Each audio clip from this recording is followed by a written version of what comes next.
Yes.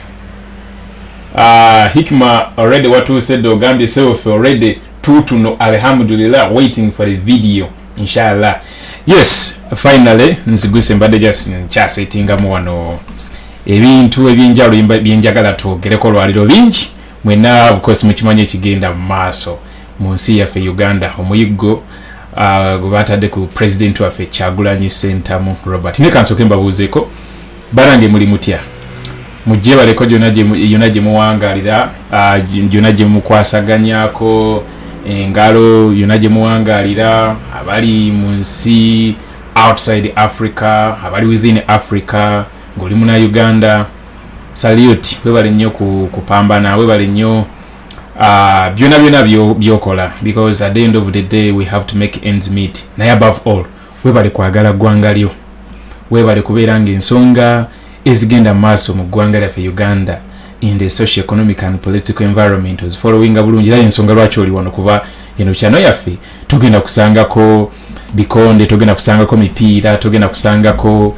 bevuma wabula ogenda kusangako message yankyukakyuka so ekikulese wano it's because of following bulungi ebigenda maaso mu nsi yaffe Uganda. So I salute you for that. Banange nsubire mumpulira bulungi sometimes eddoboozi lino ligenda olumu livumbeeramu. Let me hope you guys get me very very clear. Naye that has been that. Yonna gye muli mwebale tujoiningako kakati ensonga eri ku president waffe Kyagulanyi Ssentamu Robert. Mwena mukimanyi nti nno bamuteeka under house arrest n'atolokayo. Nga kakyanga atolokayo of course nze kulwange nkimanyi nti nno agenda n'asula mu nju yennyini then n'amala n'afuluma. That is possible. Agenda n'asulayo then n'amala n'afuluma. That is possible. Kuba gali makage yamanyi engeri gye yeefuulamu oba yeefuula atya yamanyi n'abayitako n'agenda okwasaganya emirimu undercover. This time round bitono nnyo bali mu kugamba era waliwo post gye nkoze ndaba beebuuza nti kati lwaki atambula biki no. Not everything is going to be told to you. I believe sometimes tulina okuleka abakulembeze ne bakola gwabwe nga naffe tukola ogwaffe. So entambula gyatambula n'omulabako ekabuwa n'omulabako ekatu n'omulabako wa I believe tukipingalo naffe tugende maaso nga tukola ekyaffe kiri nabo kye bali mu kwasaganya nga tebatugambye ffe tugende bugenzi maaso nga tukola ogwaffe. So si buli kimu nti nno bagenda kitugamba naye gwe bamanya nti nno time gye tulimu yabonkenke olw'ensonga nti president bamunoonya of course bamuzeeyo under house arrest. Ekyo kyolina okumanya kuba bamanyi obusobozi bwe when it comes to okubeera nga muntu w'abantu asobola okumandinga abantu bamuwuliriramu so that's why body deployings everywhere. Mwena mulabye ndowooza ekibadde yiganga olwaleero bro. I've never seen such a deployment nga bawuliddeko obuwulizi nti naye okulabikirako wano. Mujjukire nti recently during the conference ya United Forces of Change by communication bagenda kubeera ne prayers yiganga. I believe also that mounted to the deployment gye tulabye olwaleero badde very heavy, too much, too much everywhere. Nga bwe nagambye yesterday nti Museveni ne tiimu ye tebeesiga security gye bakozesa. That's why they will never leave security details to a single agency. Ojasanga wa police, osange wa military, osange wa LDU, ate osangewo ne bana abaleeya aba informants abo n'abe safe si. So tebeesiganga nakyo bolabanga batambula mu information wezityo. Gwabadde agoberera bulungi ebale bigenda maaso olwaleero. Bifaananyi ndowooza siina bingi. I don't know whether I have. Mbaddewo ko just kimu ng'ali mu tax president waffe. Lwaliro atambulidde mu tax. Tebamusobola naawe. Kakati soko lengera abakulu bano. Kamba kuterewo actually obalabe bulungi. Yeah. Ngenda kuba mbiteeka ku screen just olabe bulabi.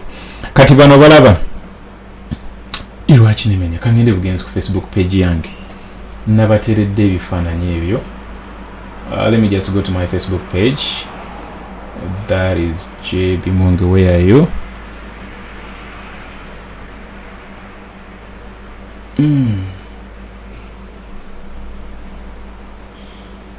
Alright. Tukolemu bwe tuti. Ndowooza kiba kijja right? Ebifaananyi bino ebatereddeyo wano. Bibino. otunulira bulungi this kind of information bano ba police bali ate bamaje ono wa police ate kiri ekimotoka kirimbwa police ate bali ba military. So kyembadde nkugamba nti kibadde too much, kibadde too much. Ngwenzo kugamba nti oba kyekigudde mu ggwanga nenga just bagezaako kola kintu eki kuyimiriza lukuŋŋaana bawuliddeko bulizi nti president His Excellency Bobiwine agenda kubeerako mu kitundu naye nga gwe bagamba ali birala nnyo. Mujjukira emboozi gye nabanyumiza eggulo about how His Excellency managed to beat Museveni's manyi baali bamuketta naye engeri gye escapingamu that yabeeranga n'amasimu agasoba mu 2 ng'essimu erimu alisindika Masaka esimu endala nagisindika like empigi then nga meeting egenda kubeera mu Bende. So ayinza communicating anagamba nti agenda kubeera Jinja naye nga realistically ate agenda kubeera wa agenda kubeera Mbale. I'm very sure mukitegeddeko nti n'Embale akoze eki ayitiddeyoko. So gwe manya nti no togenda kumanya ntambulaze naye ekyenkugambye nti asobola ocommunicating nti nagenda kubeera wano n'abeera wali. So asobola okubazanya in that way ekyo akisobola bulungi. The true description of Robert style nti osobola musuubira wano n'abeera wano. Naye nkugambye kyali mukola gwe manya nti no ali ku nsonga zino nyini. Ebyo tetusobola byogera ku media era tojja kulirayo muntu n'omu agenda kola ki agenda kyogera kibolanga nabo kenyini bakoze ki tebatudde batidde bagamba ye musajja ono abaza kakikazaako kakikazaako. Naye nkugambye today it has been actually a great day. Ebadde success. Tewali confrontation name ebaddewo wadda abadde atambulira mu public transport walabikirako mu taxi yesterday yalabikiddeko ku boda. Of course kati atambulira mu ngeri y'okwekweka olw'ensonga nkugambye bamwagala bamuzeeyo under house arrest. Yatolokayo butolosi so bamwagala bamuzeeyo under house arrest. Naye kinebuuziza kati we bamukwata bagenda mugulako musango ki? Ekyo nkyakyebuuza. We bamukwata okay for example bamukuta olwaliro bagenda mugulako musango ki? Nti yatolose mu makaage.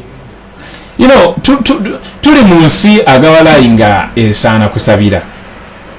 Waliwo ka video kendabye waliwo omwami ansindikidde ka video nenkasanga ne ku TikTok ngoli akansharingidde ne ku Twitter nensanga message ngoli alina nako yansindikidde link ngeri directing out the same video about that lady eyesanze mulagonga embeera mbi nadda mu kukaaba n'agamba bannanga abantu babeera ku internet nga bayogera ebintu nolowooza nti babasaaga weyakifeesinze n'alyoka akola ki n'alyoka azuukuka. So tuli mu ggwanga ng'agawalayi tusaana kusabira neweebuuza which kind of nonsense is this? Kati bakwata His Excellency Bobiwine bagenda mugulako musango ki? Ogenda okubiraho byonna nga tebikola makulu. Naye kineewunyisa to some people it makes sense in one or the other. Naye otuuza omuntu oyo to whose mind it makes sense akunyonyole how it makes sense ogenda okulaba nga buvuya talina na byayinza kwogera. So tuli mu ggwanga ndowooza nga byonna lisaana omanyi nga wona akwata essimu n'ogiteeka ku factory reset yonna ne yeresetinga nedda buto kyekintu kye twetaaga mu nsi yaffe eno Uganda and that is a fact. Ate ekyo tugenda kikola ndowooza nga tumaze kyusa bukulembeze otherwise manya nti kati president ali ku dduka oba mulabirako naye bagezi bamukwateko naye gwe kyolina okumanya ali ku dduka kyonna kyali mukwasaganya wamu ne team bali mu kikola in a Robert style okubeera nti tebe-exposinga bwe muba mulabyeko ka video ke nga alinya taxi agambibwa taxi nti driver toyimirira ewali obusajja. Sigamba nti nabutya, sigamba nti no ayina mufiya mbuweyo kumukwata nedda yakwatiddwa emirundi mingi bamukubye emiggo mingi naye nga mulabika video yako kano ka video kengamba kano where is it maloka balaga wano kano ka video nga ali mu tax Bobiwine yeah here's the video I'm talking about webona byeko video eno yeah this video webona byeko agambye wa taxi ti driver toyimirira ewali obusajja sigamba nti nabatya sigamba nti bayina mufeeyo kumukwata nedda nkugaye bamukutte emirundi mingi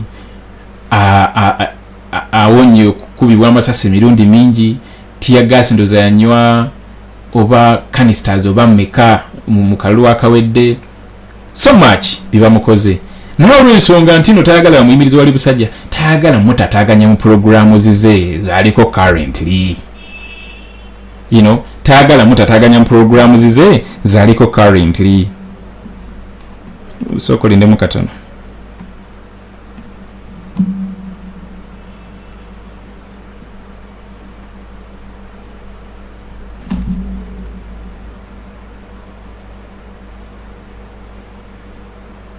alright sorry for that but nyina wano update gen checking ako omanyi every minute every now and then olina okucheckinga ku update ayo nolaba waliwo ekiguddewo because mu Uganda yaffe eno gye tulimu olunaku werukya lugenda okuzibanga ebintu bingi ebiguddewo nga wobitandikira nejo bikomya agawalayi tosobola kolaki tolabayo so bane kugamba nti agandi wa taxi tamuyimiriza ewali obusajja nega sigamba nti nno ati mukwata but simply because tayagala mutataganya mu programs ze.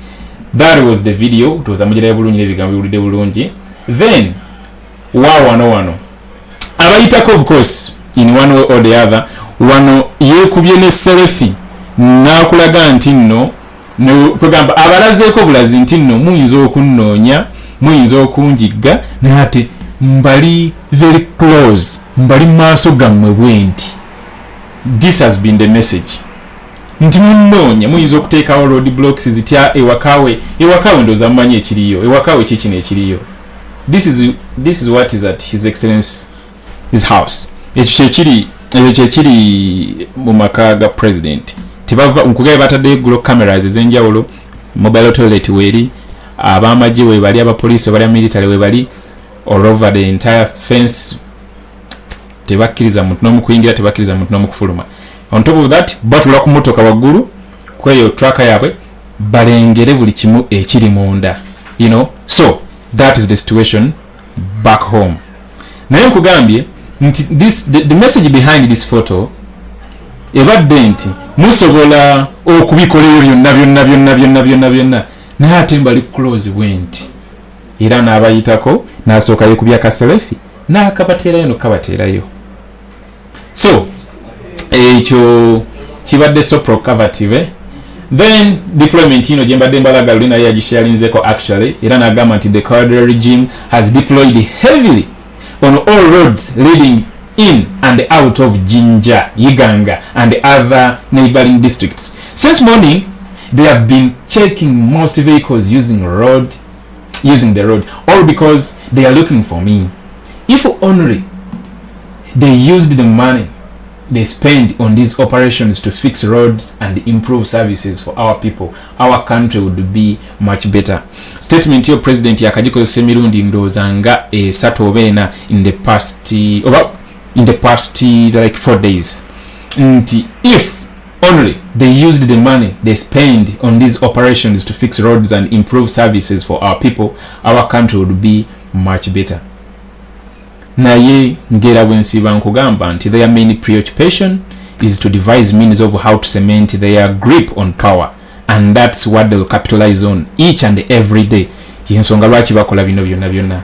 Then akugambye nti badde bachekinga emmotoka, badde bachekinga of course emmotoka ezenjawulo ezibadde zikosa oluguudo nga bakuyimiriza ne bakuchekinga bati muli kintu kyonna oba Bobiwine talimu, then balyoka bakukkiriza n'ogenda. By inconveniences abantu of course bangi. That is Jinja, that is Yiganga and those other neighboring districts. Mujukira nti on top of His Excellency Bobiwine being haunted, wabaddeyo olukuŋŋaana lw'aba United Forces of Change muyiganga. Mujukira communication yakolebwa recently. So kyobalaba nga deployment ya Tripoli nze ebadde too much. Ngera bwogiraba too much. I don't know whether babo bakucheckinga ne bakizuula nti buli kimu kiri fine, then ne balyoka bakuleka n'ogenda. Let me share the entire screen. Where is it? Okay, here it is. Yeah, bakucheckinga kikyo obalengera babo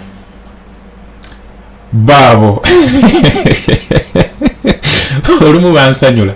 Amanyi lwaki bansanyula? Tebamumanyi muntu gubadiringa naye. Babo information zezenjawulo nga bwe kugambe togenda kusangayo ba police bokka.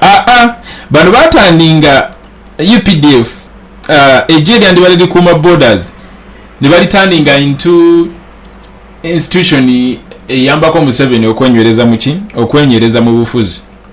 So babo then babali era babo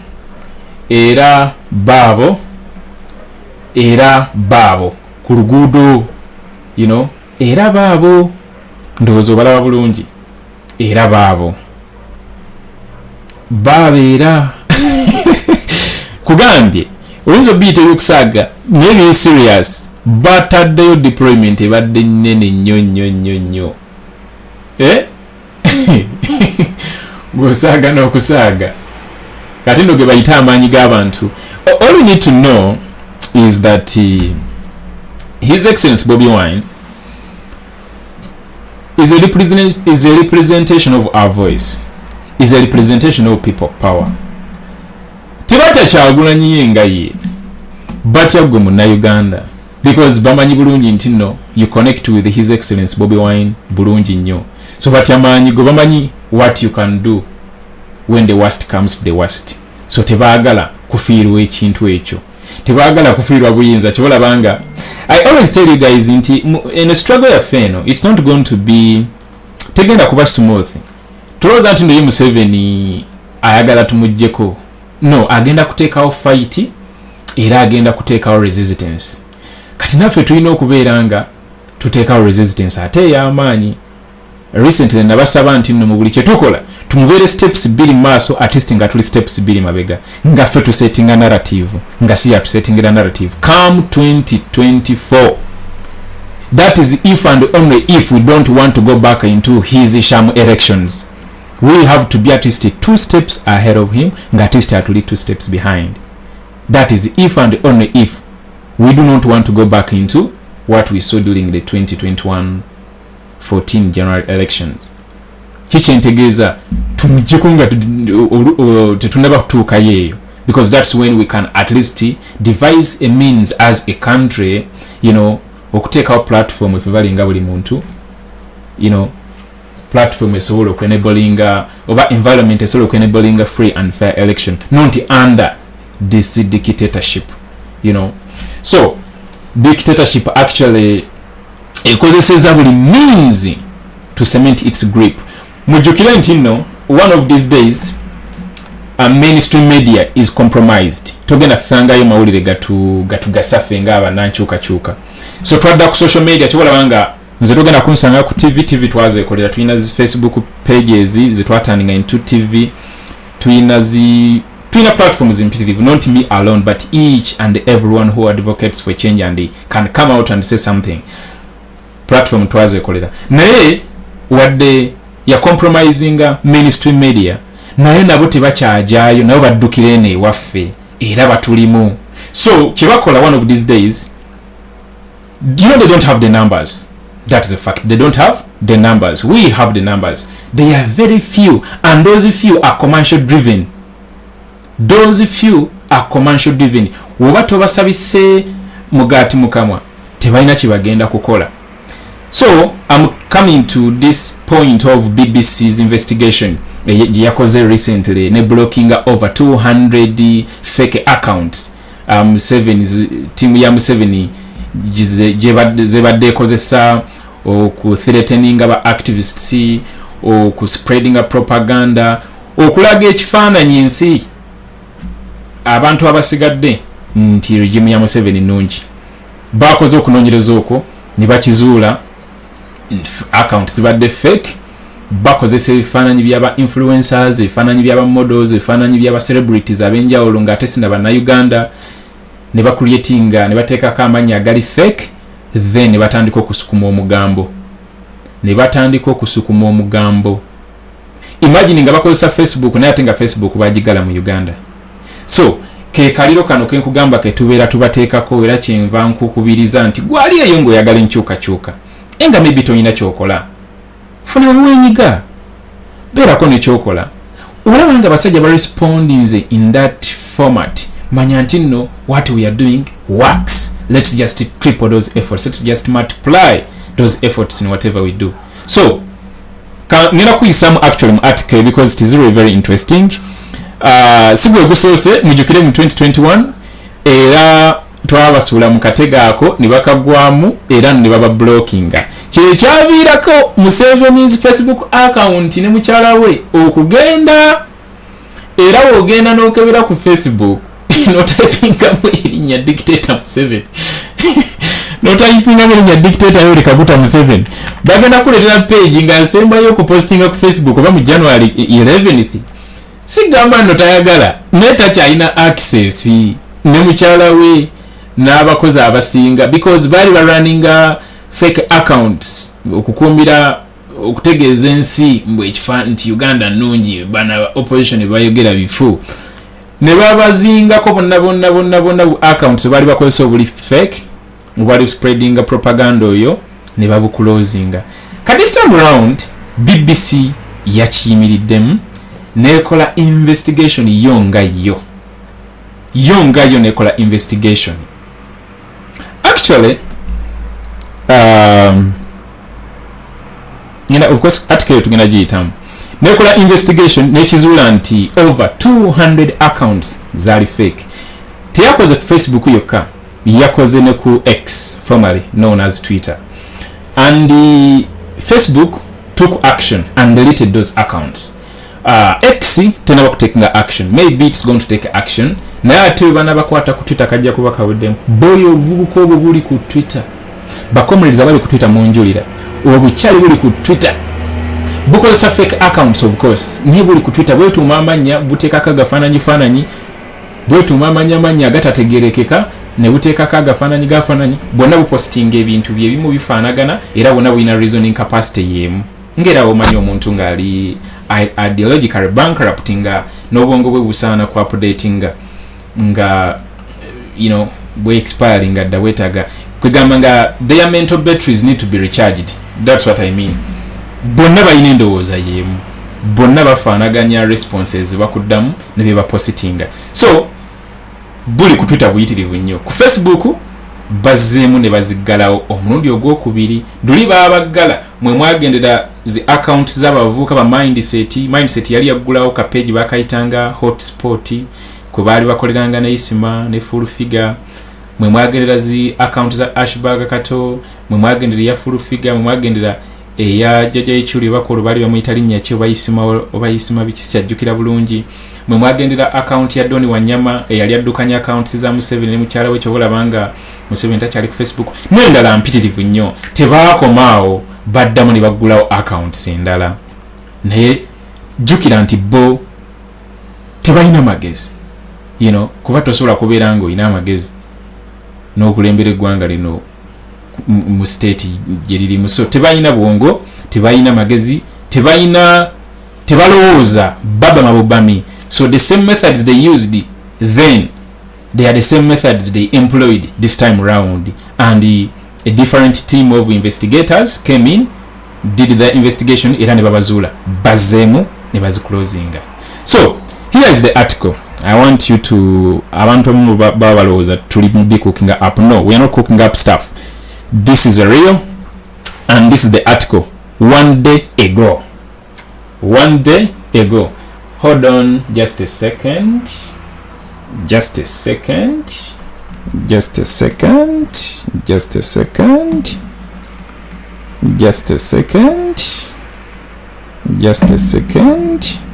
Yeah, here's the article.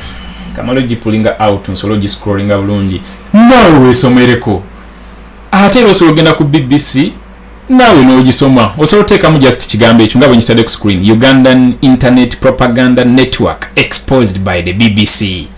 What a headline. Bino byefe bitukolera gwe tomanyi ssanyu lye tuliko omanyi lwaki bitukolera bu akaunti bwaba abugadde omanyi munange ffe tetulina nnugu eyo ffe twagala nnyo tukubatolinga n'oleeta facts naffe ne tuleeta ne tukugamba nti nno ebinnya bijjudde mu nguudo z'e Uganda enguudo tezikyalina nguudo wabula binnya bya nguudo ffe twagala otuleetere facts otugambe nti olimba oluguudo lwa Mutukula kyotera Mutukula luluno ffe tulukuleetera bwe ne tulukuterawo bwe tuti ffe twagala oleete fact situgenda kuhakinga situgenda kuwaabira nti waki nedda obudde tetubuyina naye lwaki ate gwobeera oyagala okukaka abantu bakkiriza ebintu ebifu omanyi lwaki ebintu bino bitukolera era nze nasanyuse nnyo mwana bukyali bwantuteka akawunti zange bwahakinze nitutegeera recently mwena mukimanyi akawunti zange obusajja bwazi hakinze Facebook zange zonna JB Muwonge radio JB Muwonge TV channel JB Muwonge nyini official then JB Muwonge Africa JB Muwonge video archives on top of that ne bagezaako n'okutwala website yange that's www.jbmuwonge.com on top of that ne YouTube channel no nyini kwe tuli nayo baagitutte n'akagikomyawo n'erinnya ndowooza oliraba kuliko erinnya ly'abanyampi abo on top of that sinze nzekka n'abalala bangi baba hackinze so kati we don't have that time to hack these guys because our focus is on devising means of creating this change bana Uganda yetwetaaga that's our major focus n'endala yakuba bana Uganda facts kati yaabwe yakubakirizisa kikyamu so kati ensonga lwaki ni musanyufu artist tulinayo eri abasolo tulwanirako zino entalo the department engages in investigation in actually it's BBC kuba wano kiraga when you scroll down here article negamba kamala kankole went subire mugiraba bulungi kandaba mugiraba bulungi njagala gisomera wano bulungi nga namwe mugiraba you guys mutyping in the comment section wamulaba bulungi gundi eno type in the comment section ndaba mulaba bulungi because currently I'm not looking at the screen, I'm just looking at this article. Njagala kumanya oba mugiraba bulungi. Then we continue.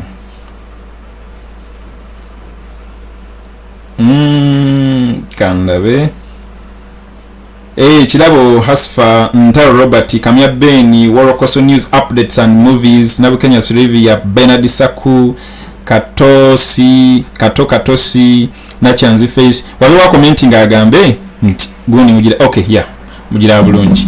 Let's go ahead.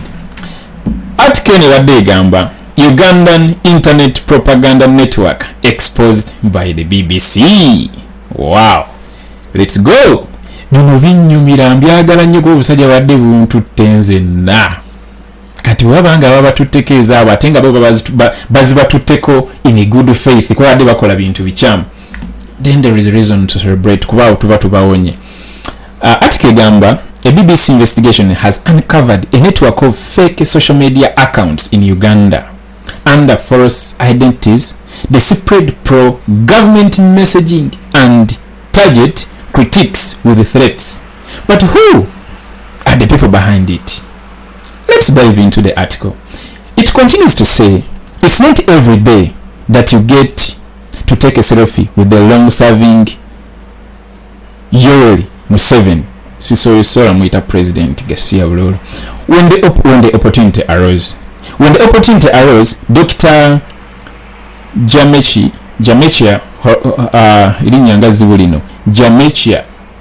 Hoyli. When the opportunity arose, Dr. Hoyli went for it. She's a senior consultant in the United States, focused on global health security. Back in 2017 October, she had traveled to the Uganda capital, Kampala, to attend an international conference. Mr. Museveni was there to welcome his foreign guests. Making her way through the crowds, Dr. Hoyle approached him, smartphone in hand. He was really happy to engage with us and take the picture, she recalls. Seeing a broad smiling Dr. Hoyle and the president surrounded by smiling faces trying to get in the shot, photographers couldn't resist, and they too captured that image. Now, this is the thing.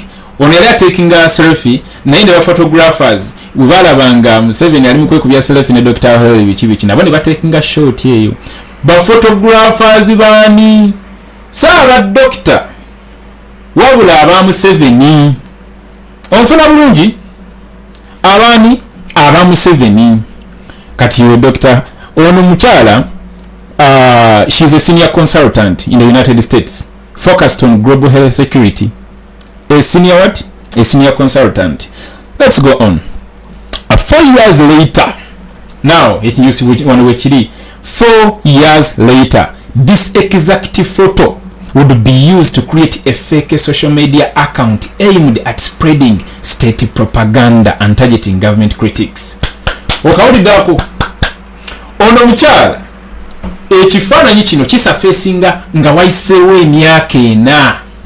Remember, this is 2017 webakubira ekifaananyi kino. Kati bala 2017, 2018, 2019, 2021 tuli ffenna tugende mu maaso. Nga wayiseewo emyaka ena ekifaananyi kino kirisafeesinga nga kikozeseddwa ocreatinga fake social media account. Ng'omugaso gwa account eyo kuspreadinga Museveni propaganda na kutajetinga abo abamuwakanya. Dr. Hoyle only recently found out about it after the BBC got in touch with her. Yakizudde recently. Seeing my own picture and then understanding the context of some of the things that were shared, I couldn't believe it, she says. I was truly taken aback.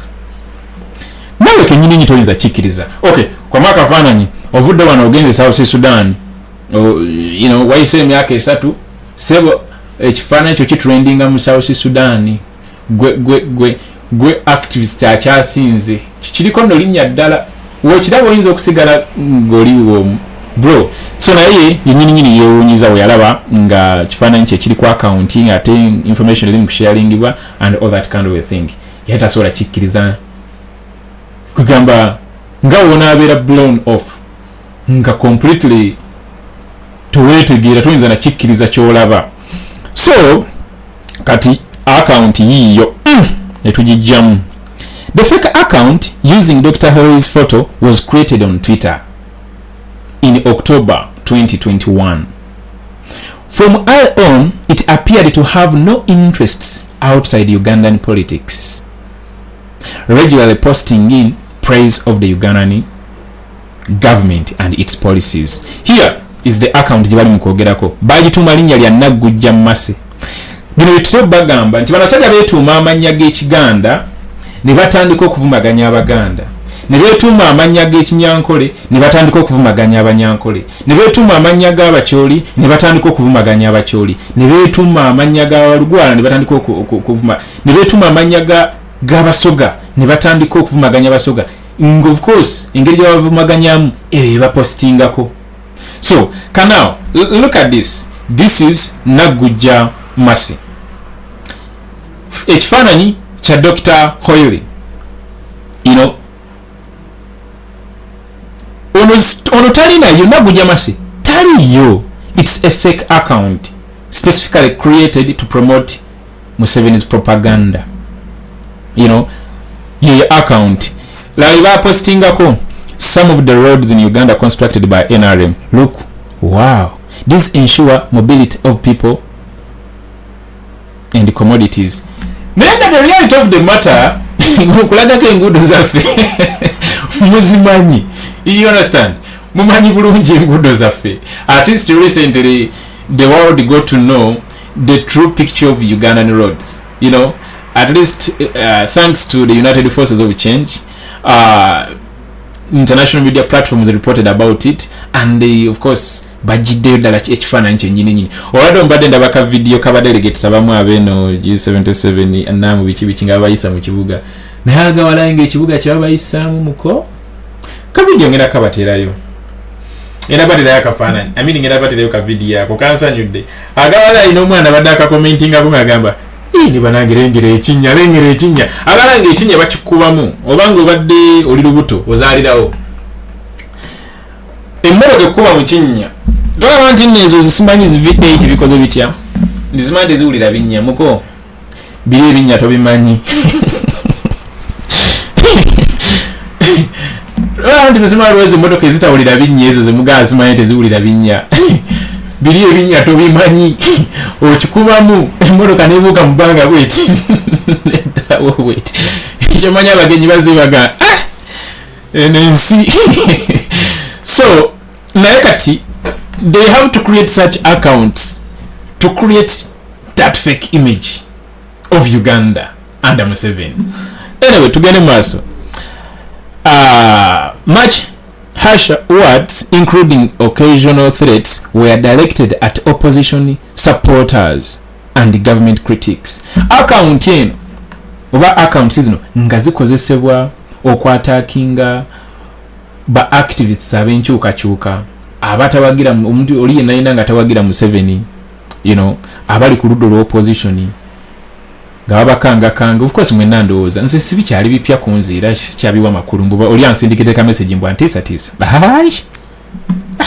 omanye ekintu kiki okibeeramu ne kifuuka kya bulijjo kati nze oli yenna ansindikira ka message blockinga account ku WhatsApp blockinga number and deleting a message. I don't have time to think about that. On the time I have is to think about the methods we have to use in order to redirect our country back where kubeera. So naye these are some of the accounts they bakozesa. Now act konyongerayo negamba, we know you support terrorist activities. The account posted without presenting any evidence in response to a tweet from opposition leader Bobiwine, whose real name is Robert Kyagulanyi. Ako kawulidde omanyi president akola tweets ku bintu byenjawulo, of course ku buli kimu ekiba kiguddewo kasita kibanga kigasa bano batakinga tweets ezo oba posts ezo ku Facebook ne ku Twitter ne basooka bayiwa omugambo ogutakwatagana oguvuma oguthreateninga ogukola ki nga otero balamba simanyi yo support homosexuals simanyi ero simanyi biki mubitegeera bulungi bengezaako okwogera. So article egamba wano nti account eno yawandiika negamba, we know you support terrorist activities. The account posted without presenting any evidence in response to a tweet from opposition leader Bobiwine, whose real name is Robert Kyagulanyi. Account neyongera negamba, you will die. Nemukama Katonda ani atagenda kufa ani olwani musabba naye kenyini wadde akutya naye naye agenda. So the account posted and said, you die. Read a separate tweet. Oh, now this one was directed to Hillary Innocent Taylor mumanyi bulungi ku Twitter. You die. Read a separate tweet directed at Hillary Innocent Taylor Seguya, a Ugandan climate activist based in the United States and a member of Mr. Wine's party, the National Unity Platform. On social media, Mr. Seguya has become known for his criticism of one of Uganda's flagship projects, the East African Crude Oil Pipeline. Here are you. When finished, the $3.5 billion pipeline, $3.5 billion United States dollars pipeline will connect Uganda's oil fields to Tanzania's port of Tanga along a 1,445 kilometers route, which is about 898 miles.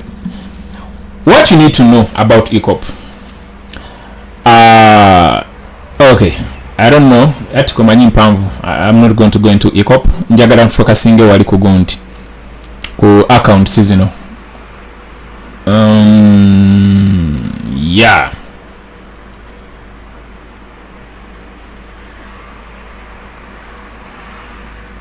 Wait, I think enzo okuberi kandabe kanjisome mukwakwayo bulungi nnyo ndabe oba mulimu jagala nnyo focusinge ku accounts because it's what I want to focus on for now.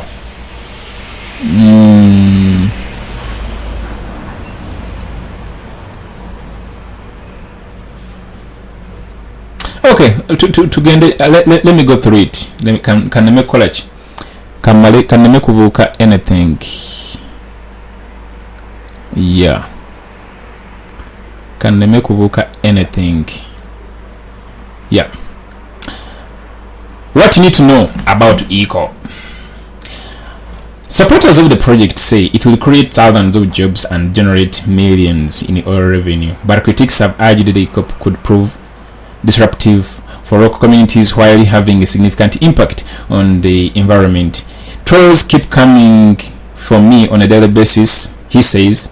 That is of course Seguya. They keep labeling me as the enemy of progress in Uganda and Africa. Sometimes they call me a US-backed puppet or a sellout. Stop selling your soul for a few dollars. God is watching.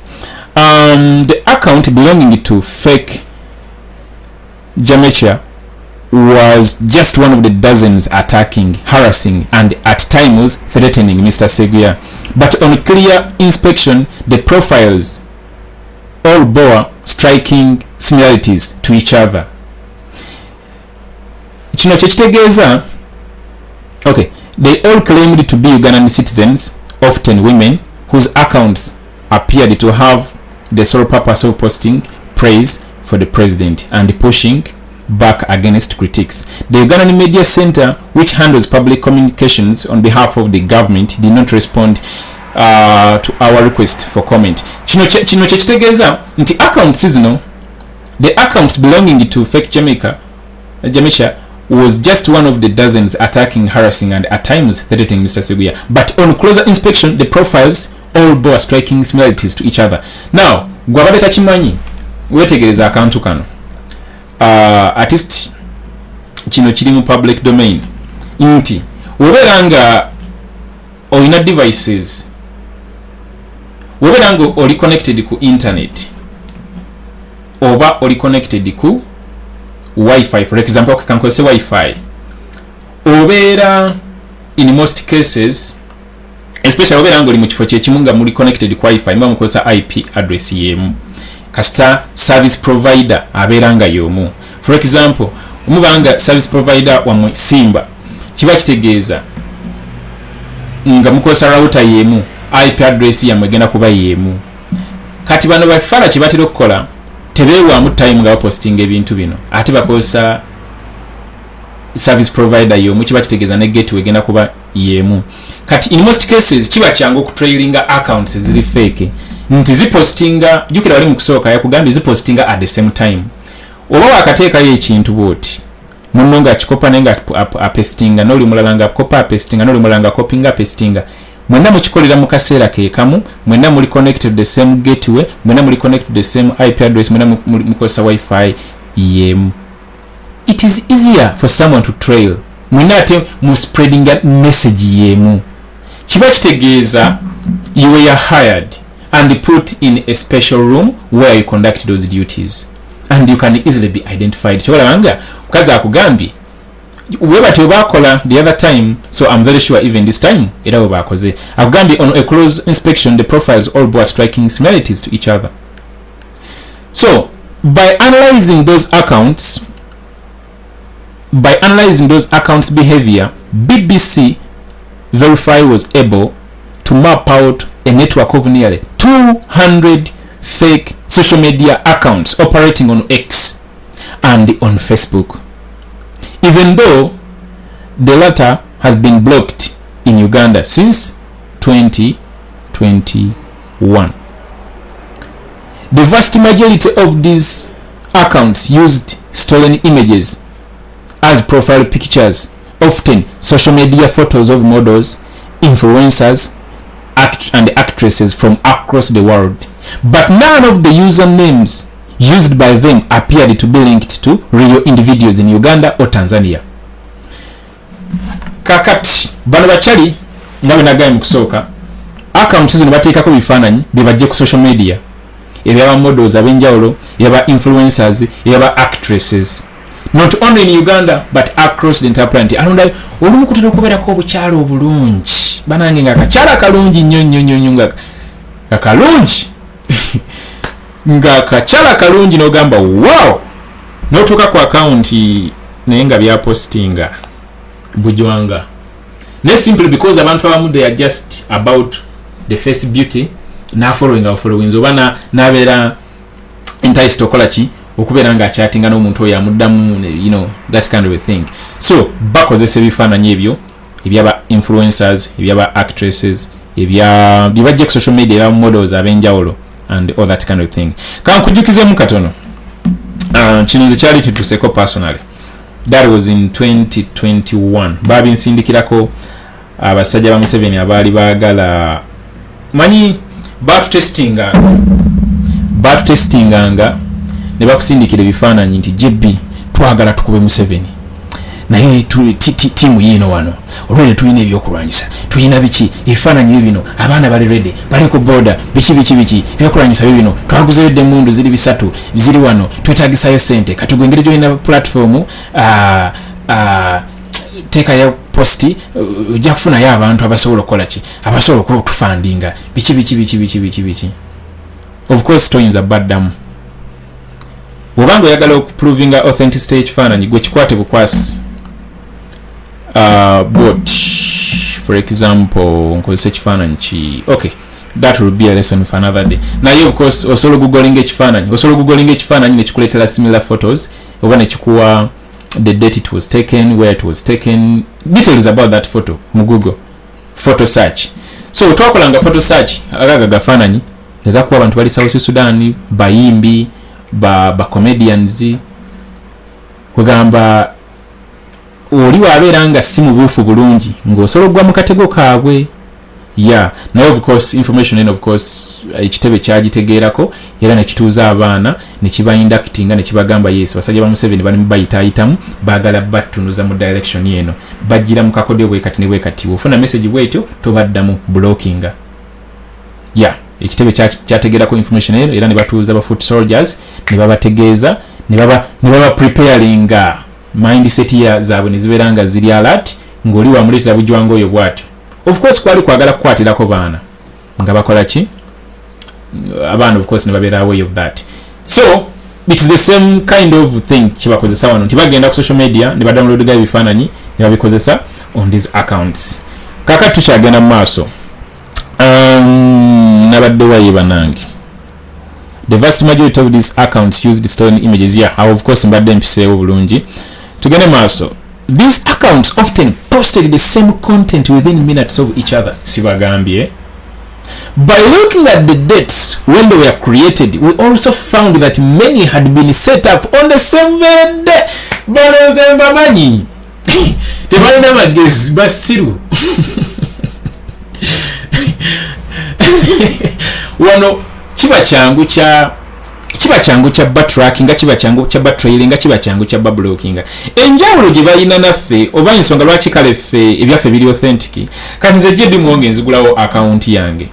Masaba simumanyi na mumanya. Laptop simumanyi na mumanya.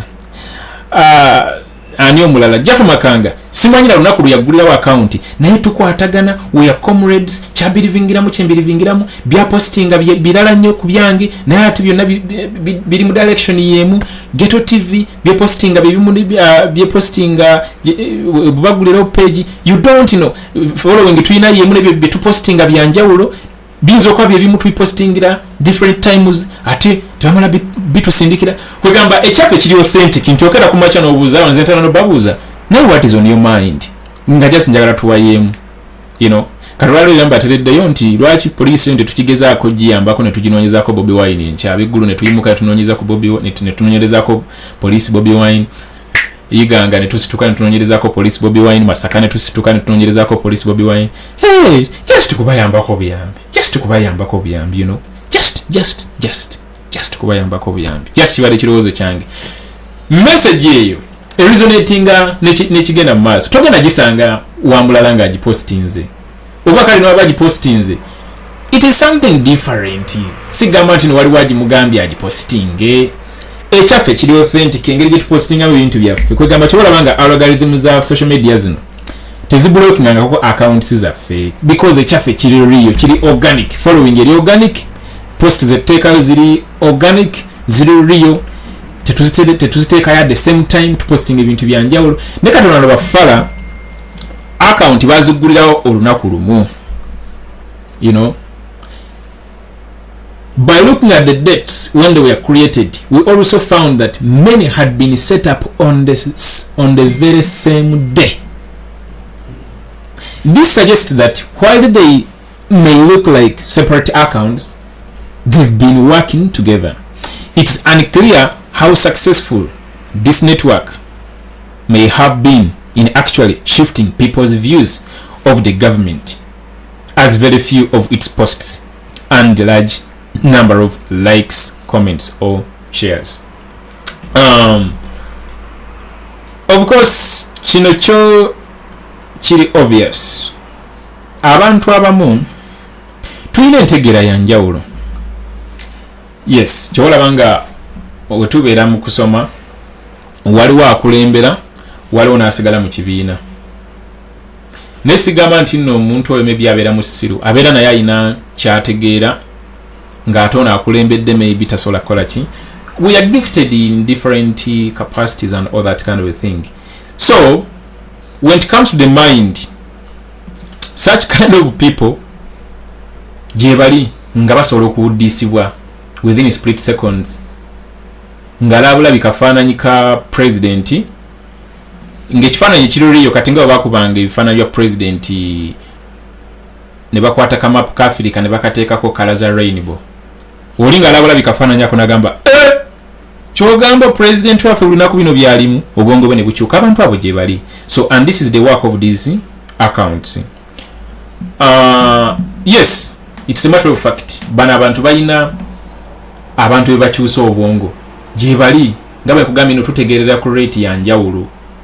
Waliwo abantu be bakyusa obwongo era accounts zino zikola omulimu gw'amaanyi okuwuddiisa abantu.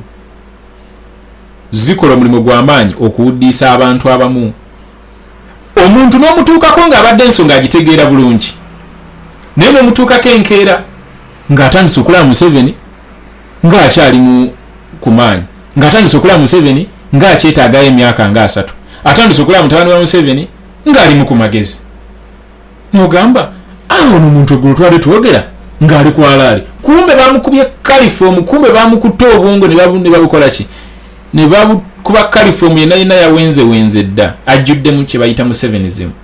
So abantu abo gye bali era accounts zino zikola omulimu. Wano bakugambye it is unclear how successful this network may have been in actually shifting people's views of the government, as very few of its posts newe ziba zifuna likes ntono oba shares. Nze I believe nti omuntu omune watuvaako bwati kitukosaamu kuba twetaaga numbers. You know, twetaaga numbers. Ate tuzeetaagira ddala nnyo twetaaga numbers. It's unclear. Okay, for all its sophistication, could this network be failing to fulfill its mission then? Not quite, experts say. Their goal can be to push the message out there. Whether or not people engage with it is a kind of irrelevant, as long as people have seen it, says Tessa Knight, a research associate for the Atlantic Council's Digital Forensic Research Lab, who investigates this information. Who is running this network of accounts? Actually, waliwo omwami bamuyita Marco Silva. Let me see. Waliwo bamuyita Marco Silva.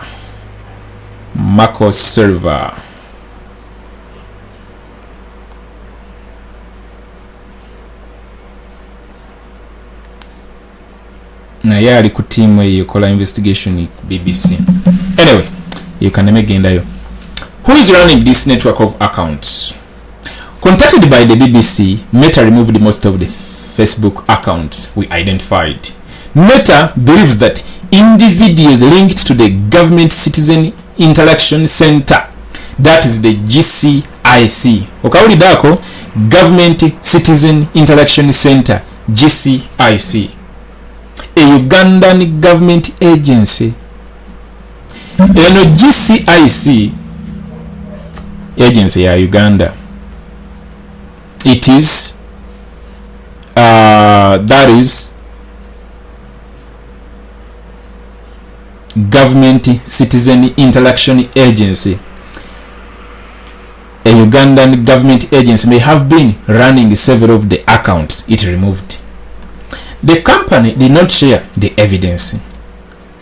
It said it held to back this assertion.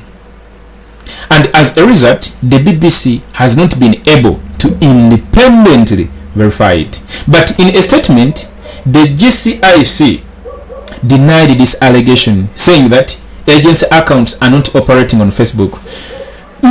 Ndoze chunayo kenyini wochiwulira. Era nawe nobeera gwe. Gwe osobola okuvaayo n'obuuza bugingo nti yatali kyali nagamba nze namutta. Ninga gwewulira ekibooziboozi kye kimaking a sense. Kiboozi tekimaking a sense kirimu ebituli bingi. Kiboozi kya bituli bingi. You know, tekimaking a sense doesn't add up at all. So, GCIC siba siru kwegaana.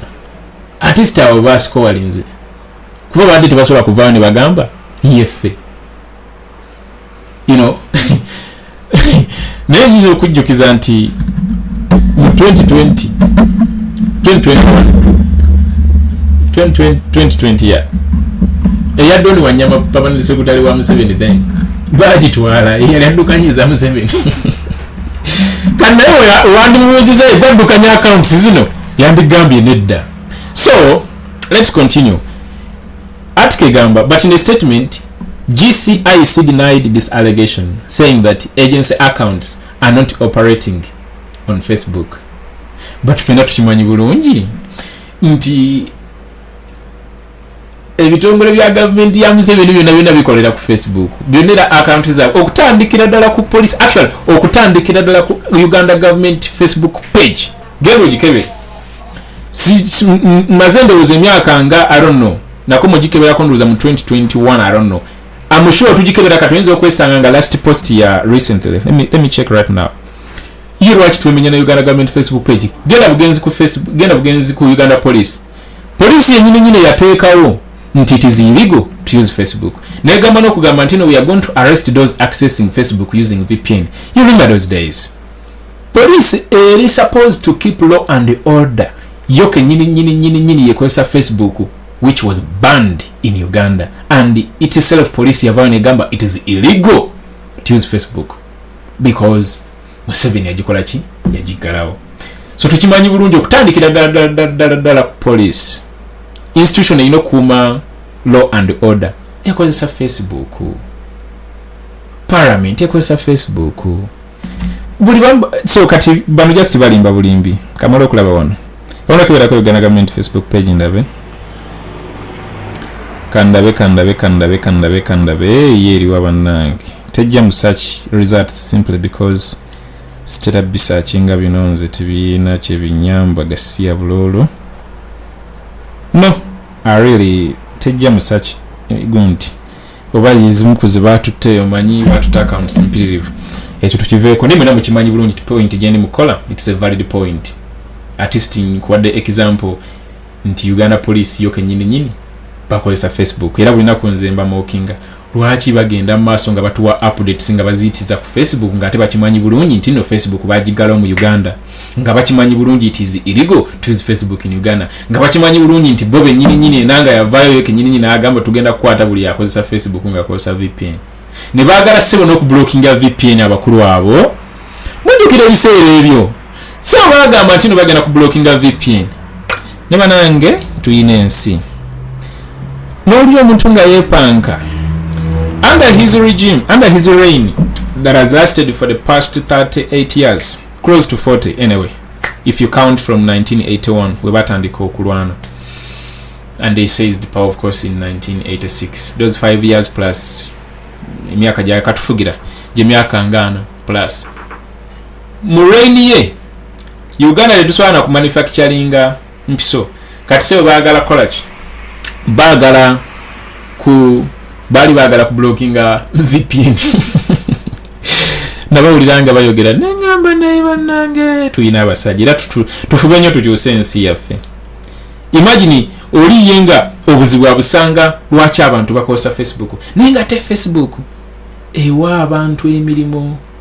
Era mukwano gwange yankubira actually sajja munyankola kyali wange abeera Mbalala eyo yaggulawo twatusoma ffena ku university yaggulawo company ekwasaganya bya technology, okay, building websites systems. Yangamba jibya abasajja baggalawo Facebook nasalwa nnyo kwegamba yali hati nnyo because kwe yali akolera obulango, kwe yali akolera emirimu miyitivu nnyo kuba kati kizibu okurunninga Facebook ads mu Uganda simply because you have to use VPN to run the ad. Kati laba okozesa VPN ngate ekulaga you are accessing Facebook from America, so advert jogenda okozesa egenda kubeera bikirawa. It's kind of weird and kind of very painful. So naye no tunulira abantu bonga bali focused ku ekyo. Naye lwaki bali focused ku ekyo? It's because they don't want the masses to be kufuna information. Baagala masses to be kept in the dark. Tebaagala abantu babuuke, tebaagala abantu bamanyi mazima. Okay, let's get back to the article. It says but of course the company did not share the evidence, but the company did not share the evidence. It said it held that how should I come back and I say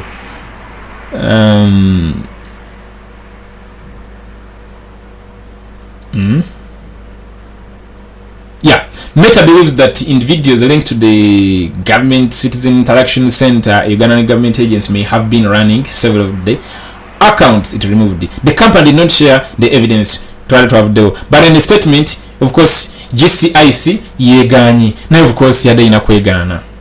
And yet, it's not the first time the agency has been accused of running what Meta describes as the influence operations. In 2021, Facebook's parent company took action against hundreds of accounts it said were linked to the GCIC. Zezidi account zenkugambye omanyi obeera running Facebook kati ngazi we banhackinze recently abasajja banhackinze ne batwala profile yange we batute profile kwabaddeko pages mpitirivu nnyo kati profile kibakoze ne bagideletinga bad email yabadde attached to my profile bagideletinze profile nga nowo checkinga it no longer exists nga bagamba your email is not attached to any Facebook account. Era nga bangamba when searching URL ya profile yanga bangamba it doesn't exist until when I connect in the Facebook directly ne banyambako. So Facebook we deleting a profile yo pages bonna obubadde managing bonna bugenderamu kati we batwalira Doni Wanyama permanent secretary wa Museveni by then bu page we yali managing nga kwe kwali ne ya Museveni yagenderamu bino byogera mazima kati kankusachingireko wano gundi ya Museveni olabe olunaku lwe yasemba okolachi olunaku lwe yasemba Facebook olunaku lwe yasemba oku kansachinge busachinzi Museveni Facebook page olunaku lwe yasemba okupostinga yo kansoke nkulage yasemba January. I don't know whether you guys see this. Kansoke ntekeko full page otegere bulungi kyenkugamba. Where is it? Here it is. Yeah, yasemba kupostinga yo January nga 11 2 20 account we bazideletinga naye bwe yakola ki naye bwatyo we yatulabako teyaddamu kubeera na access because Don Wanyama yali amanaginga profile ye era kubatwala ya Don Wanyama boom bonna ne bukola ki bonna bwa account ne bugenda. Where is that article? Where is that article? Where is that article? Where is that article? Here it is. Okay. Museveni agenda eri gasiya sina kimwetaaza. Yeah, today ku article yaffe. And yet it's not the first time. Yeah, this was not the first time. Article sigenda gibasomera empanvu nnyo eya 2021 we bagalirawo profiles ezo ninga naye weeri January 2021 coordinated inauthentic behavior report. Report yali ekwatagana ku fake accounts mu 7 team gye yali yapangisa accounts yali ekozesa okuspreadinga ekifaananyi kugamba okumukubira ekikopo ekirungi okumusiiga ekifaananyi ekirungi eri abantu ne baziblokinga. So eyo nayo weeriyo bwetugenda maaso wano Uganda social media ban raises questions over regulation in Africa. Ndowooza tuba tukomye. Ndowooza that was it. Tebitukwatako nnyo. X did not reply to our requests. Of course nanga we nagambye Twitter erinnya batitwanze lyankwata X nabakunkwata tenaba kuddamu requests ya Twitter. X did not reply to our requests for comment and the platform took no action against any of the accounts identified by the BBC's investigation. Ngama nagambye kusooka nti Twitter has not yet responded. It has not yet deleted those accounts. And it has not yet given a response to BBC's investigation. Not yet. Sigamba nti no baganyi. Not yet. Asked whether it responded asked whether it recognized the end of the accounts on X. The GCIC said we recognize the accounts of our staff whose terms of reference include disseminating factual information about government programs. We are only aware and responsible for accounts of our staff meant for work. Yeah, ate munagamba ki nzo okwewaayo ne wobeera gwe tosobola kwewaayo. The GCIC did not respond to follow-up questions attempting to clarify whether the accounts identified were indeed run by state employees. Mr. Seguya says he's not surprised by the existence of this network, but he urges whoever is behind it to consider the human cost of their campaign against critics. These guys don't care now. Anyway, we know Bugambongo Busula, but they don't give a damn, they don't care. They may not know the negative impacts they are creating on someone's mental health by sending out such threats to people like me and different activists. Let them not silence dissent. Dissent is democracy. That was it from BBC Verify. Article no sologana nogisanga ku www.bbc.com/news/world-africa. Nogisoma yonna nogishalingirako nokubanno kati bambirabo mukyala ngono ekifaananyi kyebyali bikozesa sebo nga gwosanga omukyala ngono ngolowooza nti nawagira Museveni era muna Uganda kumbe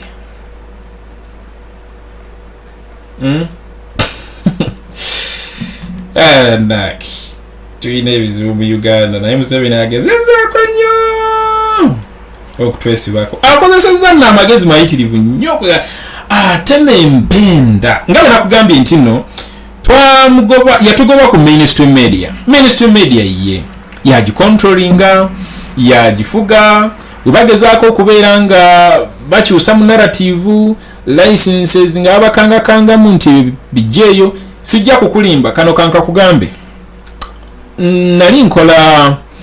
nali nkola research w'abaana be basse ka documentary kaleke nakola nengezaako okwagala okugenda mu archives za Daily Monitor to download copies of the printed amawulire ago ge ba printing ge basaasanya, of course bagakola mu soft copy ne batusindikira ku email zaffe if you are a subscriber. So I wanted to download some pages, bro. Nagenda mu archives za Daily Monitor ng'agawalayi amawulire agalaga okutibwa kwa baganda baffe on the 18th and the 19th of November 2020 tegaliyo. These are facts. Genda bugenzi obanga oli subscriber to Daily Monitor or checking past publications and search year 2020 November or checking it on the 18th and the 19th including the 20th and the 21st. Ombuulire oba obutabo bujja busangayo. Wobusangayo onsharingirako copy. Nkeetaaga nnyo. Naye nkulayirira. Obanga okayinako copy nkeetaaga. Nenze of course ebintu byange ntera nnyo bijja online. Saakasangayo. Tekaliyo. So it's sad nti abantu babateeka ku mudumo gw'emmundu ne babagamba bakole badelitinga ebintu ng'ebyo. Point gye mbadengezako kola nti mainstream bagitugobako, tetusobola kweyagalirayo, tetusobola posti, tusobola genda ku TV na mawuli newe gakolebwa. His Excellency asobola kati nga message yawa nga ali under house arrest the first day. It was a very powerful message, not only to Ugandans but to the rest of advocates of change across the planet, especially abali mu NAM summit. Naye nkulaga nti amawulire gali ga reporting ebyo tegabibalaga, twabibalaga wano ku social media wokka okera bigenda okukoma. Amawulire gali togenda bisangayo because for them they cut out what favors them and it does not threaten their position with the regime. Otherwise we're exceeding their limit license mie.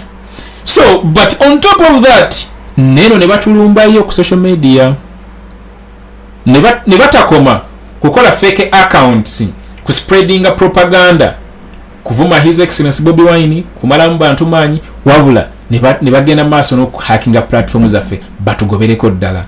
Nze kamwa kogena nkugambi na akavambusibe recently obwa online.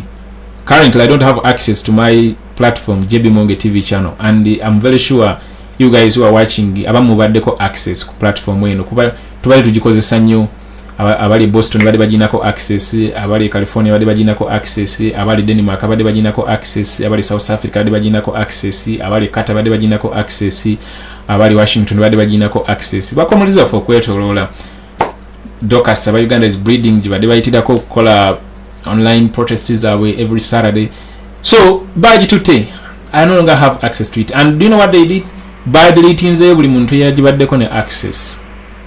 So I'm still fighting to also regain back access to it. So ngabo gambi tebakome creating fake pages kutuvuma kumala mbantu manyi wabula they've gone an extra mile to also try to wipe us off this scene. Netibagenda kusobola nawe. Tebajja sobola. They've done so much but amanyi geyongera bweyongezi. Omanyi omuntu okukola ekintu naye nga amanyi geyongera bweyongezi. So byebyo ebya Ugandan Internet Propaganda Network gye exposing BBC gye exposing katusabe Twitter oba X ya Elon Musk reacting responding because I don't think nzijukira recently bali ba fighting fake news ku Twitter. I believe Elon Musk, however much he's a businessman, is commercial driven and all that kind of a thing. Chobolabanga even blue ticks kati yazi commercializing even if you have 0 followers solo kubera ne blue tick, you know. However much it is under such kind of a management, I don't believe Twitter or X is such a platform that would love to have users that are not authentic, that operate in other people's identities, you know. I don't believe that's a kind of a platform jebandi badde bayagala. So let's pray they react and they take these guys down. Yeah, they should take these guys down. Naye ngeri tukyabiyogera era nga mmaliriza, our president is still on the run, era nga bwe nakugambye nga ntandika abayitako n'abakubirako ne kajjambo president ansanyula ayina engeri gyalumya abacritics emitwe, abalumya emitwe. Last time I told you guys nti ono omwami ali mu transformations nyingi, tebamanyi muntu gwe badiringa naye ali mu transformations mpitirivu nnyo, ali mu transformations nyingi, era nze neewuunya abamuddako ne batandika ne balowooza no they are going to succeed in putting him down. Nzirawo ne mbasekerera, they will never manage because onalika mafuta ga Mukama Katonda gwelengero oli wa poli oba wamaje amutunide n'omutunuulira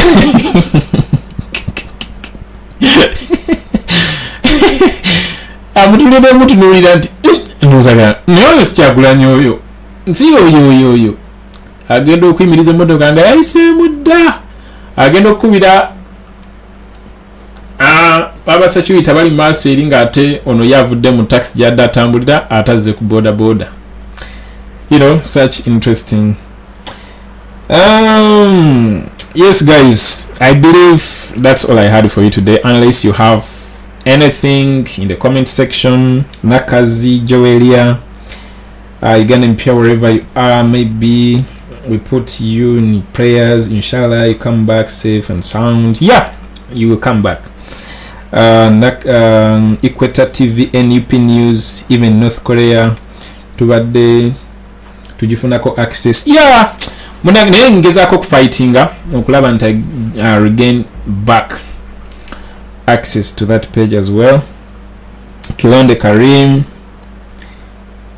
Musoke Herbert, Lukwago Lois, Segawa Peter, Koni Naroga, bana Koni Naroga, mwebale kubeerako. Kamya Ben, Bison Uganda, kyekiri omuganda wange.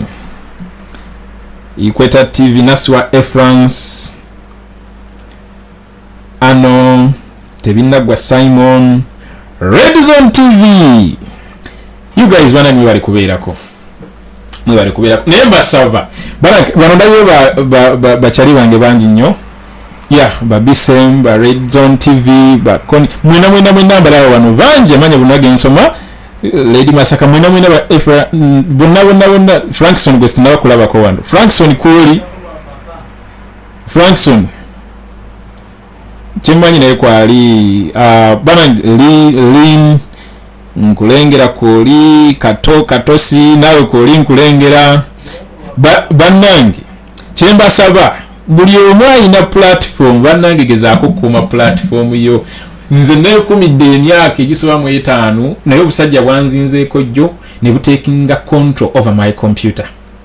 I couldn't log into my computer, and in that time interval when I cannot log in, and by the time I logged in back they had taken each and everything. So the advice I can give, of course, nze bakozeseza software eno gwe tukozesa, manyi tukozesa software ya monji, tukozesa wanjawulo namaze nenkizuula nalabye logs, nagenze mu logs nengenda nga trailing back before I was hacked.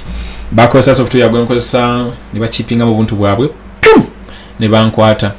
Naye engeri nyangu endala gye bakozesa iyo kozesa links, ezo links nazigobera olitanyinza kunkwatira ku links nabigana. Bakola links nga ziri enticing, olabinga bakola clickbait titles ezo. So mwewale okubeera nga munyiganyiga links, mwewale okubeera nga mudownloadinga bi softwares from sites ezitali authentic, mwewale okubeera nga musharinga information zammwe n'abantu bemutesiga, mwewale okubikula links ezijja mu messenger. Nazirabyeko Android phones zijjako bulungi nnyo. Oli wakuweza link in your Facebook Messenger, it pops up an option for you to open. Don't until when you verify. So to verify the link whether it's authentic or not, osobola kugenda ku ibanange gundi bagiyita batya link checker. Yeah, osobola genda ku link checker and verify the authenticity of the link someone is sending you. Olabe je redirecting. If it redirects to the same domain, then go ahead and open it. Then the other thing, in order for you to identify whether the email is authentic or it comes from authentic sources, always check the domain name. Nenaku zino okujjako mpozi ng'olita naba kubeera nnyo ku kintu kitwala ku level ndala, naye in most cases abantu balina zi websites. Kati obeera ng'olina website, platform yonna gy'oguliddeko website ekuwa option creating a personal email. Kati nga nze ojja kunsanga ku contact@jbmonge.com. So when kusindikira email nga claiming nti nza gisindise, it should come from @jbmuwonge.com. You know, kati wali wa claiming nti no osanga email mu inbox yo nga someone claims nti evudde mu Facebook, at least the domain name should be fb.com, but inayo ne meta.com. That should be the domain name. The first one doesn't matter, it can be support at Facebook at meta.com. So always check that last bit, it's very important. From there osobola ku identifying whether it's authentic or not. Webera mu spam folder totawana, naye nga bubeeramu bilinki, don't open the link. Obanga ogirabyemu ng'oli suspicious, copy that link, go to link checker and verify its authenticity before opening it. Obanga ddala mutuufu wandyagadde ogibikula, naye nga I believe you should just ignore most of that crap, especially obanga tebi making a sense. Yeah, that is it. Kandabe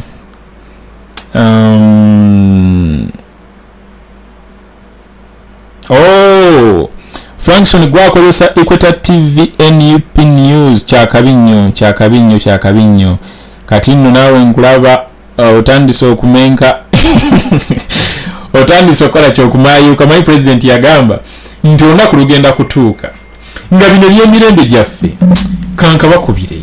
Manyi saagala nnyo kola ki, njagala nnyo nenkola ki, kanka bakubire wana akaloboozi ako nti olunaku lugenda kutuuka nga bino eby'emirembe gyaffe nga tebikyakola kaakano wano. Yeah. Photo of the day mujiraba. That is the photo of the day. Kamale niye bannange nga sinana kubala akafaananyi kano mwakalabye nabwo tulina eggwanga ndowooza abantu baddeeni batusekerera, you know, but of course batandikira ddala ku mukulembeze gwe tuyinanga, of course yayiika dda Windows takyategeera eggulo yadde mu lukuŋŋaana lwa nnaamu naye nga n'ebiddako tabimanyi, n'asooka abuuzaawo muyambi naga yakoze tuzaako ki awo. N'olaba abantu abazze mu conference kati nga bano ba Salva Kiir nga tamanyi na ba presidents ba East Africa, nga omubuuza who is the president of Uganda, I mean of Kenya, nga gamba president of Kenya ye because ye Paul Kagame, ate owa Rwanda ye William Ruto. Noza mwana walaba ka video yako era ne mulaba bulungi nga yefukira mu mpale. So those are the kind of people abali mututegeerera, era olaba ebintu nga bino just roll back akatambi okaddize ddala otunulira omukulembezeewo. We cannot have a president like His Excellency Bobiwine tubeera nono bujwanga. No way, tetusobola naawe. Which kind of nonsense is this?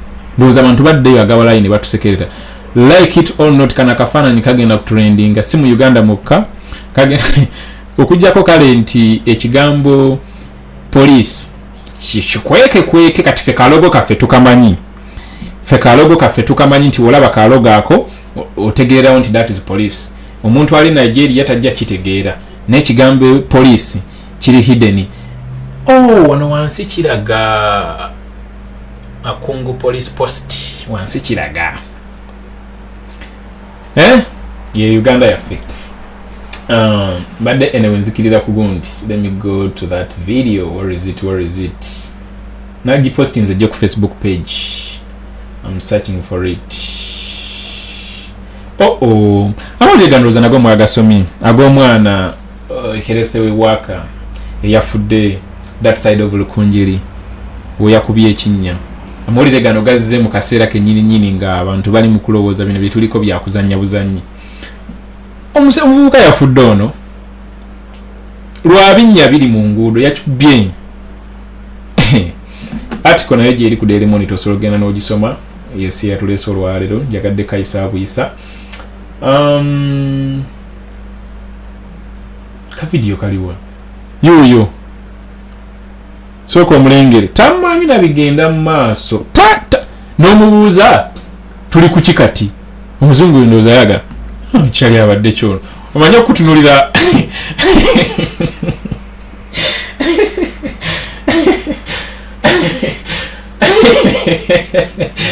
You know, facial expression y'omuntu tells what they are thinking at the back of their mind.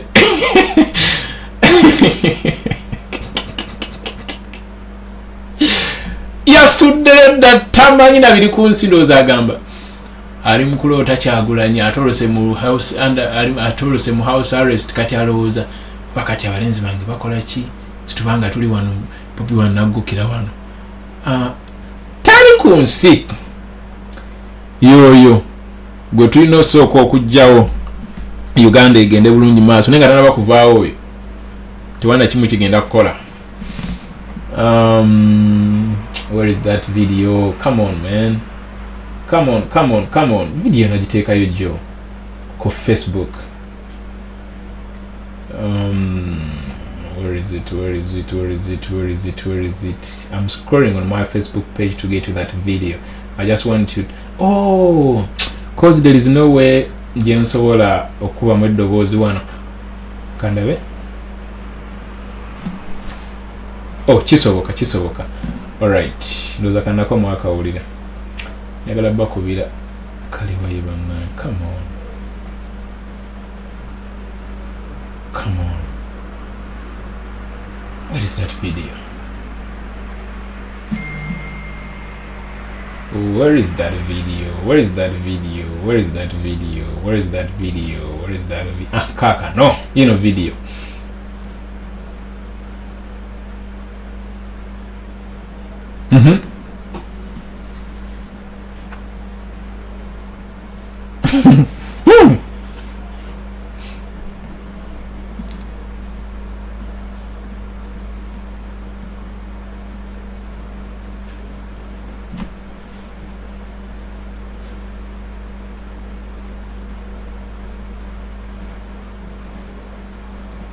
So mbadde nti commentinga ku Frankson wano yaguddewo mukutu baguyita Equator TV NUP News. Nange ne mugamba nkulaba otandise okola kyokumayuuka wamenso olw'ensonga otuukiriza olugero luli nti waliwo ekirabo kigenda otutuuka nga kati nkulaba kati weekyayi,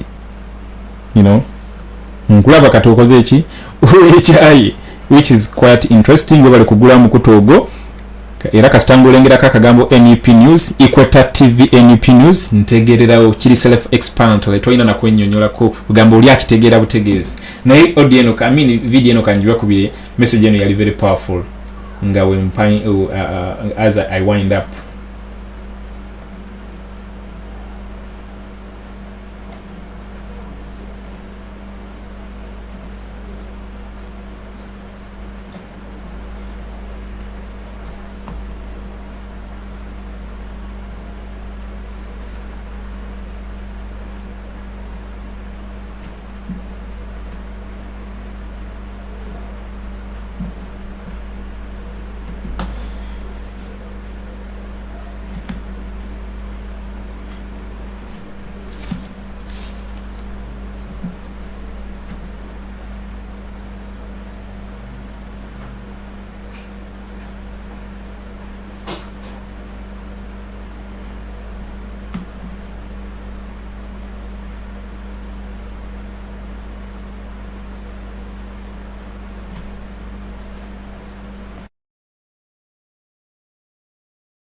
Are you guys mbali temuwulira video eno? Okay, kankole bwenti. Mbali simanyi nti no temuwulira volume teriko. Yeah, let me just do this. Yeah. Nchibagamba bulijjo nti ffe twogeza ddembe tuli non-violent ne tugenda kutuuka ekiseera ng'ebyeddembe byaffe tetukyasobola bigamba abantu nga beekyaye nga bamaayuuse. So kiri erimmwe obutatuusa bannayuganda awo kubanga bajja kutuukaawo era mutandika ekibulaminga ku Kyagulanyi. Basically kikyolaba nti kisaanye okukyukamu at the moment buli kimu oba okutereezebwamu munnayuganda owa wansi okweyagalira mu ggwanga lino. munnayuganda okweyagalira mu ggwanga lino obufuzi obwamusibira mu bbwa bulina okukoma, obwanakyemalira bulina okukoma, obubbi bulina okukoma. Byonna byonna ebyo ani abirepresentinga ye Museveni ne famire ye. Museveni bw'avaako waba tewakyali kuwamba abantu kyenoonere kubanga yabiragira. Lwaki wakyali bubbi kati buli omu yafuka mubbi. Parliament deni y'ababbi. Okay? The ministries zideni z'ababbi obuli bw'enguzi corruption eringa corruption. So kujjako Museveni fair and square ye beginning kubanga buli kimu kitandikira ku nakyemalira. Era tujja kwetoloola baleeta ebirowoozo bino bali mu kwerimbika mu kugobawo bwavu naye baleeta bonna abagagga bali ne baleeta emyoga ne baleeta palishimodo ne bajja kuleeta buli kimu nga naye tewali kimakinga sense kubanga the chief of corruption is at the helm of leadership. Okay? Bebakwata nga babbi abateeka mu mabega we n'abakweka n'abajjayo nga bawa ministry endala. Olabye obubbi mukola bweyeyolesa mu babye gavi funds n'ebirala byonna kati ye mukungu walaba baji muwezi kati be bakungu. Scandal zonna zigwera mu office of the president. Okay? Kati kikyogenda okuterezaawo. Uganda yavunda Museveni bukyanga agiwamba era Uganda okuterera nga Museveni avuddeko ne banne awe temulijja kuggwaawo kubanga be batawa kitiibwa bulamu bw'abantu. Obuli bw'enguzi bujja kuggwaawo kubanga be babukulira. Obubbi bujja kuggwaawo kubanga be babukulira. Okutyobola eddembe ly'obuntu bijja kuggwaawo kubanga be babikulira. So kati eyo gavumenti gye tulimu eyina okuvaawo, eyina okugwa. Ate ekyo bannayuganda bagenda okyekolera tebagenda kudipendinga ku muntu yena.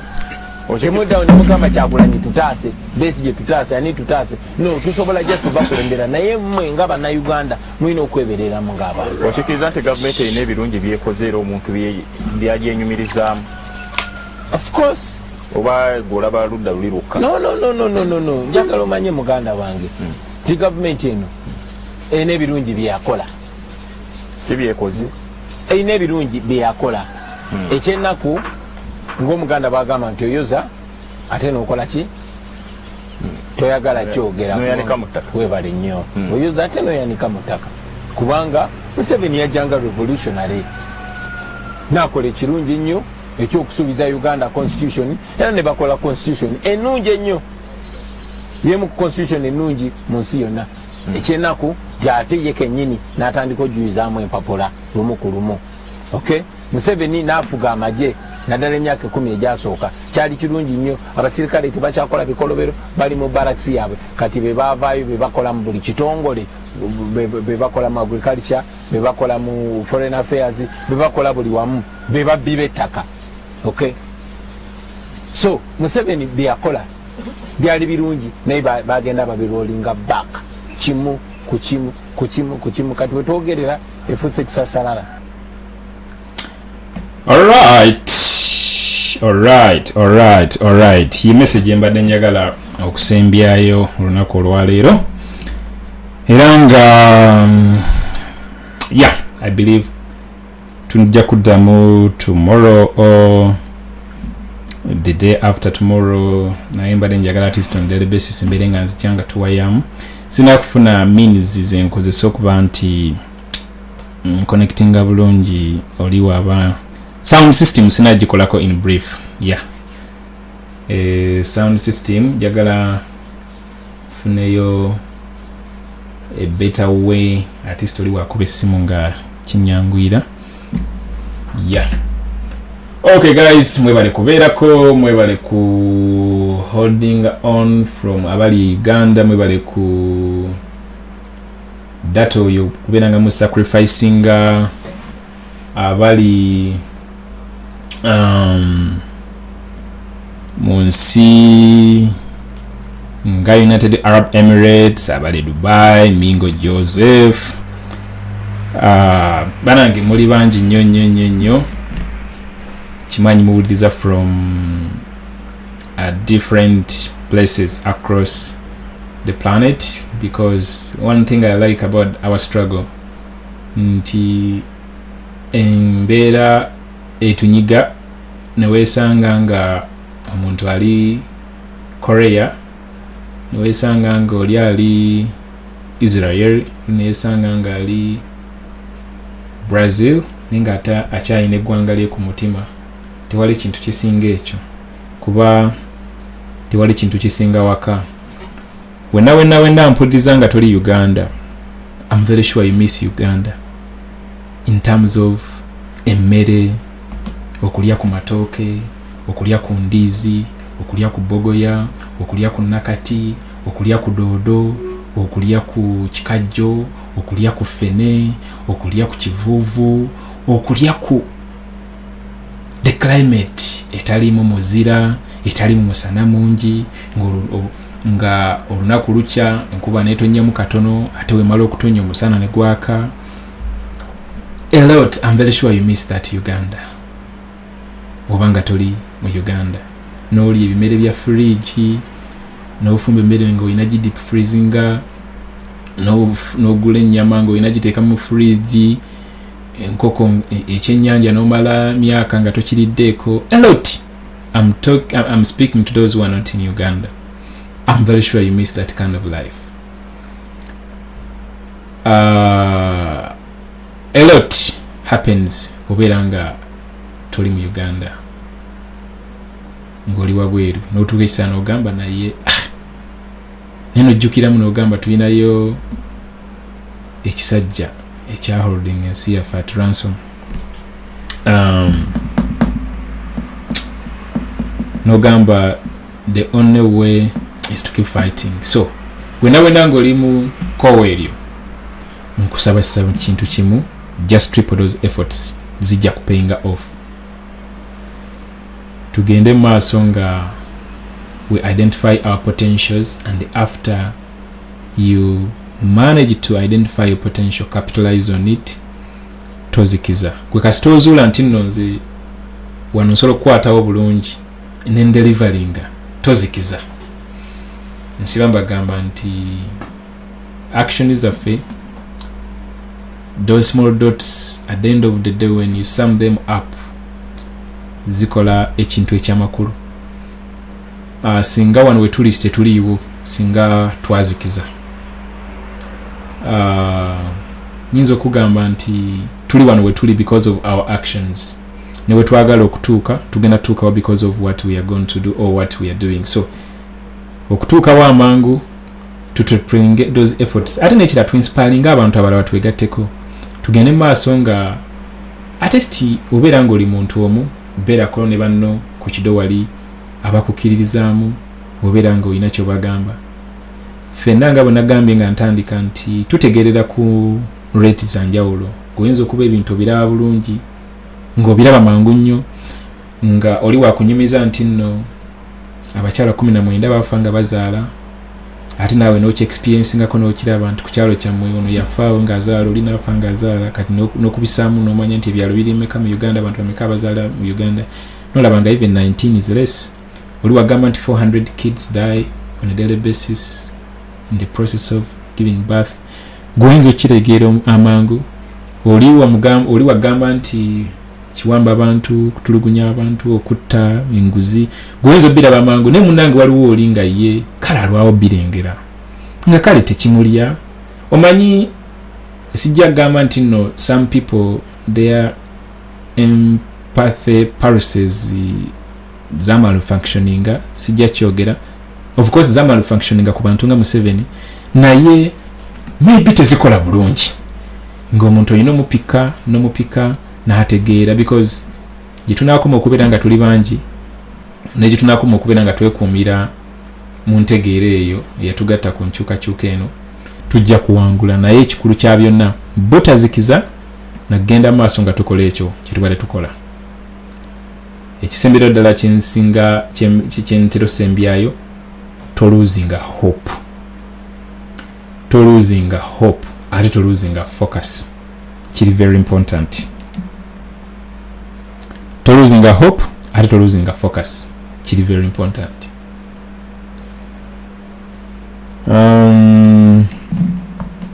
Sijasuka wao kujja kunga waliwo alina kyabuuza. Kandekere dakiika 2 wabeewo omuntu akomentinga mu comment section ng'oli alina kyabuuza. Then awo bisemu Uganda ogambye we want you every day. Yeah, njagala kikola every day actually because a lot happens on a daily basis mu Uganda nga kyetaagisa ne tujja waliwo ebigwawo nga tulina okubinnyonnyola agawalaaya abantu bategeere kati ng'ebisongasonga ng'ebiwuddisa abantu Museveni alesa agaboozibozi ga ADF agatagatta just kukwatirako bantu bwongo ono bugingo bassa omuntu behind cameras kati ate batuleetera kisitole kirala nga tulina okuva tunyonnyola abantu tubakubire torch tubagambe nti naye ggwe ensonga zino zitundire booti. So a lot happens. Naye ng'ekikulu kya byonna obudde kasita manyi time yetera okuleeta akazaala bulwa ne weekanga nga wandyagadde okujja naye n'obeera held up naye nga ngenda kufuba nnyo okulaba nga test naye nga every Sunday that is confirmed. Every Sunday confirmed. I will communicate the time always mu community tab ku channel yennyini. Every Sunday confirmed. Tulina okujja tutemeteme ensonga. Yeah, every Sunday at least that is confirmed. Tekiriko na kubuusabuusa. Yeah. Bisemu Equator TV NEP News. Yeah, Frankson Bisemu akolera ddala omulimu omulungi atuleetera message ez'aba comrades bonna nga atayawuddemu ate togenda sangayo gaboozibozi galala ku platform ya Bisemu. Omanyi waliwo platforms ng'ogenda sangako agantuntu agatategeerekeka n'osangayo simanyi ono omusajja yabadde ajjula emmere n'emuyiikira n'obisangayo. Waliwo platform ng'ogenda sangayo naye eriko message ya nkyukakyuka yokka. Nze tewali kintu kyenjagala ng'ekyo kuba kitukipingira mu focus, kitukipinga nga tuli focused ekintu kyetwetaagira ddala era omanyi consistency nzibu nnyo okumaintaininga naye ekireetera consistency okubeera nga nzibu zezi diversion zino zebaleetawo deliberately zitujje ku mulamwa ate ensonga lwaki zijja abantu abamu ku mulamwa kuba ffe kennyini tuziwa attention ne tuziteeka ku platform zaffe. Jukira bale basajja tebalina numbers, tebalina following, so they use us to promote their rubbish. So the only way okubeera nga tugana their rubbish to show up in news feeds of any social media platform, be it Facebook, be it YouTube, be it TikTok, be it Twitter, is to ignore. But how do we ignore their nonsense? By always being 2 steps ahead of them. If we are 2 steps ahead of them, that means we are going to be the one who's creating the narrative. And if you are the one setting up the narrative, kiba kitegeeza each and everyone is going to follow. They are not going to have time to create their own narrative. But if we create that void, nga tulemereddwa creating a narrative, they are going to set for us a narrative that we are going to follow. So we should always be 2 steps ahead of them. Gwe tofaayo kyonna kyoba kibulanga nsiba. I always encourage ourselves, don't undermine your voice or your action, however small, toja undermininga. Abantu abafungula bujinga ekiboozibozi kye ogenda okwetegerezanga bantu ba bulijjo. Sigamba nti no balina masters in investigative journalism, no. Sigamba nti no basoma forensics interviewing and all that kind of thing, no. Naye simply because they can read beyond the actions and words when fully focused. Yensonga eyo. So twebereremu, kiri very important, twebereremu.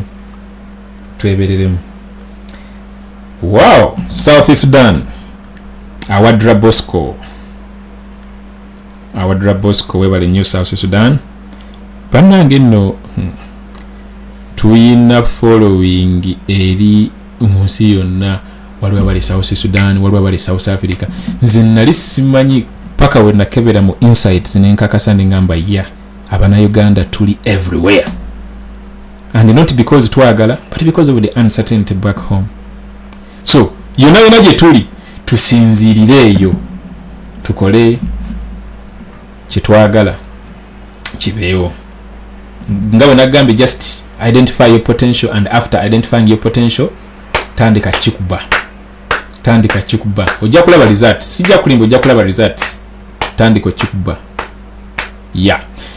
Alright guys, obudde bungenzeeko wano. Tunaddamu maybe tomorrow or the day after tomorrow. Mukama nga yagadde. Bye bye.